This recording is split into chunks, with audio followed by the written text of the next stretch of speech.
एक गांव में एक किसान अपने दो बेटों के साथ रहता था। उसने एक घोड़ा पाल रखा था।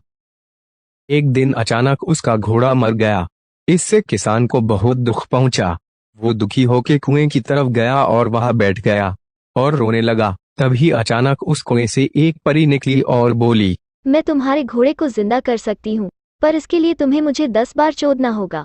ये सुन के किसान खुश हो गया और बोला, हुए हुए हुए, एक तो मेरा घोड़ा जिंदा हो रहा है और फ्री में गुलामी भी मिल रही है। किसान ने परी को चोदना शुरू किया, पर वो सिर्फ उसे 5 बार ही चोद पाया। जैसे ही वो उसे छठी बार चोदने गया, थकान से उसकी मौत हो गई। अपने पिता की मौत की खबर सुनकर बड़ा बेटा चीमस बहुत उदास हो गया और वो भी कुएं के पास जाकर बैठ गया और रोने लगा। तभी अचानक कुएं से फिर से परी निकली और चीमस को बोली, मैं तुम्हारे पिता और घोड़े दोनों को जिंदा कर सकती हूँ, पर इसके लिए तुम्हें मुझे 20 बार चोदना होगा।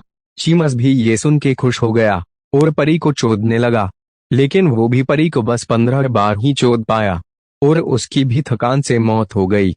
ये खबर जब छोटे भाई डोगेश ने सुनी तो उसे भी बहुत दुख हुआ और वो भी कुएं के पास जाकर रोने लगा। तभी अचानक कुएं से फिर से परी निकली और डोगेश से बोली, मैं तुम्हारे पिता, भाई और घोड़े तीनों को जिंदा कर सकती हूँ, पर इसके लिए तुम्हें मुझे 30 बार चोदना होगा। ये सुन के डोगेश भी खुश हो गया और परी को चोदने लगा। उसने परी को 10 बार, 20 बार, 30 बार चोद दिया। परी भी खुश हो गई, लेकिन डोगेश रुका नहीं और परी को चोदता रहा। परी ने उसे रुकने को कहा, पर वो रुका नहीं।